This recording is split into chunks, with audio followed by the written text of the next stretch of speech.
Hace unos días se anunciaba un trascendental y determinante discurso en Rusia por parte de su presidente, el presidente de la Federación, Vladimir Putin, en el casi aniversario de la invasión rusa de Ucrania. Y las declaraciones al respecto fueron de todo tipo, desde quien vaticinaba que Rusia declararía formalmente el estado de guerra contra Ucrania, a cosas que me llegaron a mí por parte de personas que han trabajado incluso en servicios de inteligencia nacional y extranjero. Por eso, y dada la veracidad y trayectoria de estas personas, decidí también compartir esa información, aunque no me posicioné al respecto. La inclusión de Bielorrusia, Abjasia en la Federación Rusa. Sin embargo, lo que finalmente se ha desvelado, el discurso que finalmente pronunció el presidente de la Federación Rusa, Vladimir Putin, encierra algo mucho más trascendente y mucho más grave, sobre todo para el conjunto de los europeos. Como es habitual, y por eso os pido perdón en la tardanza, pero quiero siempre acudir directamente a los discursos, las declaraciones que se dan, para no picotear de lo que descartan tendenciosamente y lo que deforman también tendenciosamente los medios de comunicación, particularmente donde nos encontramos bajo el orden de influencia de la OTAN. Por eso, como digo, disculpa por la tardanza, pero ha sido necesario diseccionar directamente 1 hora y media de discurso del presidente de la Federación Rusa, donde nuevamente he observado una vez más que lo más importante, el anuncio más trascendental, el que marca realmente un punto de inflexión respecto a la política internacional, las relaciones internacionales, la geopolítica y particularmente y desfavorablemente para Europa, no se ha tratado, no se ha analizado, no se ha expuesto, y lo voy a exponer a continuación. La primera parte del discurso se centra en el recrudecimiento y la tensión, sobre todo desde la segunda década del 2000 hasta hoy, por parte de Rusia y lo que llama el presidente Vladimir Putin Occidente, fundamentalmente Estados Unidos, Gran Bretaña y la Unión Europea. Particularmente el cambio de paradigma, el giro de 180 grados y las relaciones internacionales con Rusia de estos países, el aumento de la beligerancia y el belicismo por parte de los países dentro de la esfera de la OTAN frente a Rusia, a posicionar un punto de inflexión para la Federación Rusa desde el año 2014 hasta hoy en Ucrania. Lo que, según Putin, ha obligado a Rusia a establecer un punto de inflexión en Ucrania, fundamentalmente desde el año 2014 hasta hoy, lo que para él justifica la intervención, la invasión de Rusia el pasado año en Ucrania. Y en esta primera parte del discurso, además de apelar a la corrupción moral y traición política de los países de la Unión Europea, con Rusia, por ejemplo, con Minsk I y Minsk II en referencia a Ucrania, el presidente Vladimir Putin también hace una retahíla, una descripción, calificativos del relativismo moral y la decadencia de valores en los países que llama Occidente, en este caso la Unión Europea. Se desmarca totalmente de lo que llama élites occidentales, globalismo, etcétera, etcétera. Pero en toda esta parte inicial del discurso ha habido una frase que sí me ha parecido muy trascendente. Y es cuando dice que ellos iniciaron la guerra, según Putin refiriéndose a Occidente, y nosotros utilizaremos la fuerza para detenerla. Bajo mi punto de vista y mi criterio, dicha afirmación encierra algo que ya expliqué en este canal cuando se anunció el referéndum y la inclusión en la Federación Rusa de Donetsk, Lugansk y la parte del Donbass, así como la reacción de Estados Unidos. Solamente hay un precedente en la historia en el que para detener un conflicto armado, para no seguir luchando de manera terrestre, se ha utilizado de manera disuasoria la fuerza. Y esto fue en Hiroshima y en Nagasaki. Algo que, como ya expliqué en este canal pormenorizadamente, en las circunstancias en las que nos encontramos, hay un alto grado de posibilidad de que se dé el empleo de armamento táctico nuclear por parte de Rusia cuando ésta se encuentre preparada, sobre todo para garantizar que no haya una respuesta en contra que la dañe tanto militar como económicamente. Pero repito, esta frase, bajo mi punto de vista, redunda en la idea de que Rusia podría a futuro, cuando esté preparada, emplear armamento táctico nuclear de manera disuasoria para detener el conflicto armado en Ucrania. Y ahora va la parte central del discurso, que los medios de comunicación, incluso los comentaristas y analistas de Internet, no le han dado mucha trascendencia, mucha importancia, pero que para mí es la más importante. No en vano, el presidente de la Federación Rusa, Vladimir Putin, la ha puesto de manera nuclear, es decir, en el centro del discurso, y tiene un impacto y un cambio de paradigma respecto a Europa, respecto a nosotros, que debería preocupar y mucho a todos los europeos, desde luego a todos aquellos que consideran que el futuro de Europa tiene que estar remarcado por su libertad y por su independencia. Repito, independencia de cualquier potencia u organismo internacional, llámese Rusia, llámese Estados Unidos, llámese Marte.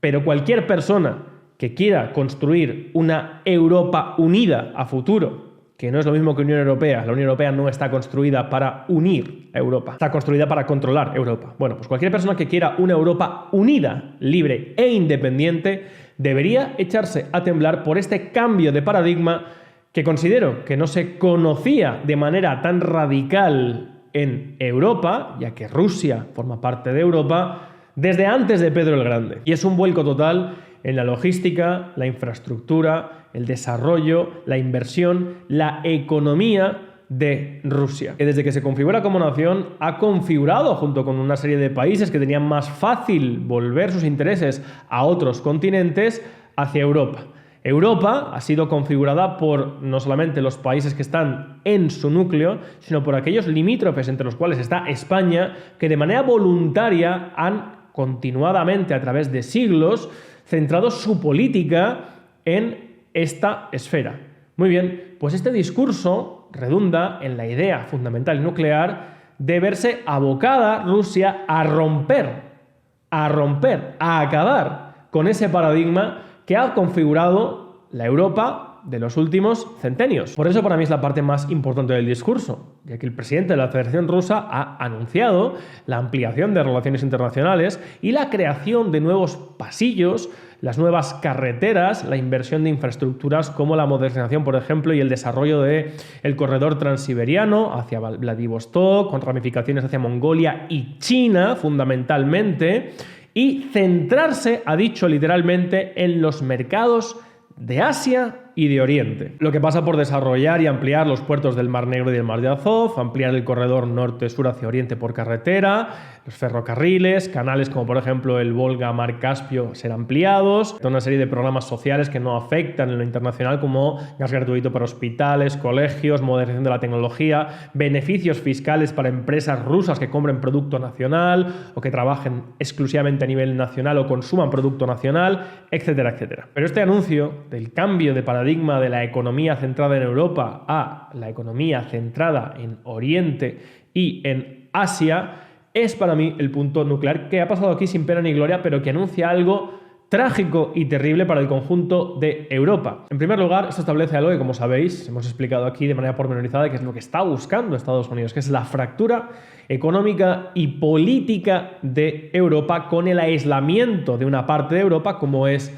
Rusia, pero no ya solamente de manera unilateral por parte de los países de la Unión Europea que de cara a la galería, no, sanciones, no sé qué, digo de cara a la galería porque como de verdad, de facto, dejáramos de comprar gas, comprar petróleo o por ejemplo España comprar diésel a Rusia, Europa volvería a la Edad Media. No, ahora ya no de manera unilateral y de cara a la galería, sino de manera bilateral y en serio, es decir, Rusia va a centrar sus recursos, sus esfuerzos, después de los múltiples desplantes y del servilismo a potencias extranjeras de la Unión Europea, va a centrar todos sus recursos en China, en el Pacífico, en Oriente, que es donde están floreciendo los mercados que van a ser la clave para el siglo XXI y donde está Estados Unidos encontrando su competidor y el que está desbancando su posición económica hegemónica que ha sido durante el siglo XX, que es fundamentalmente China, la India, etcétera, etcétera. Y eso no solamente es una terrible noticia para el conjunto de Europa, por lo que supone de facto una fractura de lo que es tradicionalmente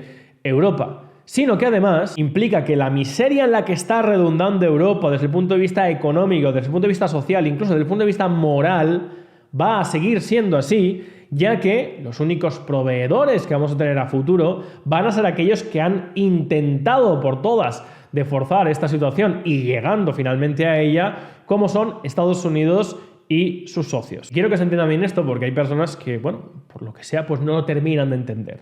No se trata de que algunos no queramos hacer tratos con Estados Unidos. Lo que no queremos es estar exclusivamente bajo el área hegemónica y las órdenes de Estados Unidos, al igual que tampoco lo querríamos estar de Rusia. Y con estas medidas estamos abocados, más aún con la clase política que tenemos y la configuración del Estado que tenemos en España, a tener un único y preponderante socio comercial. Y todos, o al menos todos los que hemos estudiado historia, política y economía, sabemos a dónde lleva eso, porque implica, o es de facto, cercenar la competitividad. Es decir, cuando yo quiero, por ejemplo, una materia prima como es el petróleo, o el metal, o madera, Busco en diferentes mercados y obviamente en beneficio mío busco los mejores precios y los mejores tratos. Si hay una parte prevalente de ese mercado que se aísla de mí o que toma lejanía o que prefiere comerciar con otras personas por lo que yo he estado haciendo, estoy condicionándome a un mercado más cerrado, a comprar materias más caras, etcétera, etcétera. De eso es de lo que se trata.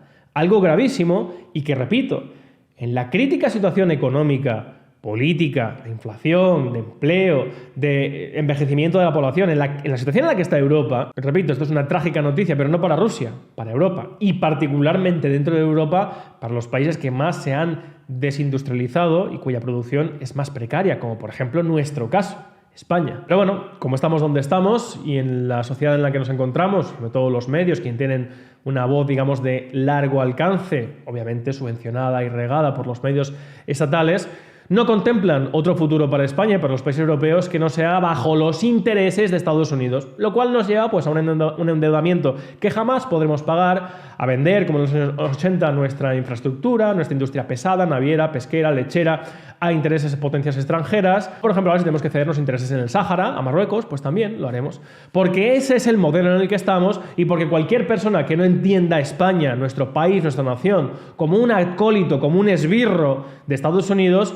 pues es un prorruso. Esa es la trágica situación en la que nos encontramos. Donde sí debo decir, envidio profundamente a Rusia. Porque no veo en Europa sentido del deber, valor, perseverancia, construcción de proyectos que garanticen la independencia de las naciones. Lo que veo a mi alrededor aquí, en España, es corrupción, relativismo, miseria, caínismo, fractura social, y ningún país puede tener un futuro prometedor con esas tónicas como eje medular de su actividad política, social, económica, etcétera, etcétera. Pero bueno, mientras se nos permita, pues aquí seguiremos clamando por una alternativa que construya esa independencia. El objetivo de todo esto, obviamente, como podéis entender y ha explicado el presidente de la Federación Rusa, es crear una economía fuerte, autosuficiente y abierta al mundo. Romper con el pasado y crear un nuevo futuro.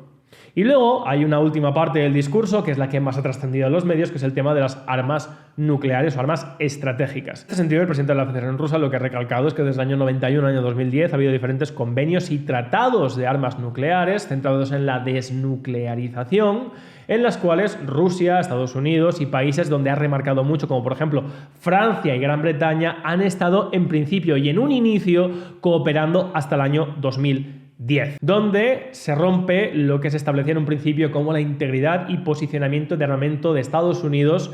siendo el caso que este último país habría vulnerado los acuerdos anteriores, no solamente posicionando armamento nuclear, sino desarrollando nuevas armas a día de hoy. Y lo que ha dicho literalmente el presidente Vladimir Putin ha sido que Rusia congela, y lo ha repetido 2 veces, la participación en los tratados de armas nucleares. Y ha repetido, Rusia no abandona,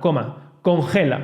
Y ha dicho que lo congela fundamentalmente, y literalmente ha dicho, para no equivocarme, que volverán a estos tratados cuando se posicionen abierta y directamente los países con armas nucleares dentro de la OTAN, como Francia y Gran Bretaña, que tienen su armamento nuclear, también apuntando a Rusia, y sus dirigentes se han posicionado y manifestado a favor de esta idea. Por lo que ha dicho Putin, con esta idea, si el armamento que está quedando obsoleto en Europa es reemplazado por el desarrollo de nuevo armamento nuclear y nuevas pruebas nucleares que está haciendo Estados Unidos o que hará en el futuro, Rusia hará exactamente lo mismo. Esto, que es lo que ha trascendido en los medios, como si malévolamente la Federación Rusa dijera vamos a empezar a construir armas nucleares para poder arrasar el mundo. Lo que viene a decir, y lo que se entiende en política internacional y geopolítica, es que si nuestros enemigos desarrollan nuevo armamento y crean nuevas armas, nosotros, en pro de garantizar nuestra seguridad, haremos lo mismo, a no ser que una parte de ellos, que en principio debieran ser neutrales o que dicen estar a favor de la paz, como por ejemplo Francia y Gran Bretaña, establezcan en qué puntos van a admitir esas nuevas armas de Estados Unidos. Siendo el caso de que Estados Unidos, según parece, va a desarrollar un armamento nuclear o está desarrollando un armamento nuclear, y si realiza pruebas nucleares en este sentido, Rusia también las hará. Pero como digo, esto a mí no me parece lo más trascendente, ya que el desarrollo de armamento se desarrolla en todos los países que obviamente tienen interés en garantizar su seguridad, en China, Estados Unidos, desde luego, etcétera, etcétera. Lo más trascendente, como digo, me parece lo que he expuesto anteriormente, la fractura económica y política de Europa y que finalmente, a través de nuestras acciones, hayamos hecho que una parte fundamental, el corazón, en este caso de materias primas de gran parte de Europa, como es Rusia, haya decidido centrar a largo plazo, construyendo infraestructuras, carreteras, puertos, canales, etcétera, etcétera, su economía y su desarrollo hacia esos nuevos frentes, nuevos paradigmas, como es India, China, el Pacífico, Shanghái, etcétera, etcétera. Lo cual redunda en la idea de que, desde luego, Europa no solamente está abocada a una paulatina en la que ya nos encontramos decadencia política, social, económica y moral, sino que además o construimos, como digo, una alternativa europea, o alguien se levanta en Europa realmente con un afán de independencia y de proteger y velar en primer término por los intereses de sus conciudadanos, o vamos a vivir un invierno largo, frío y duro. En fin, muchas gracias por ver este vídeo, compartidlo si os ha parecido interesante la información y el análisis del discurso del presidente de la Federación Rusa, darle un like para que YouTube comparta este contenido. Salud y libertad colectiva.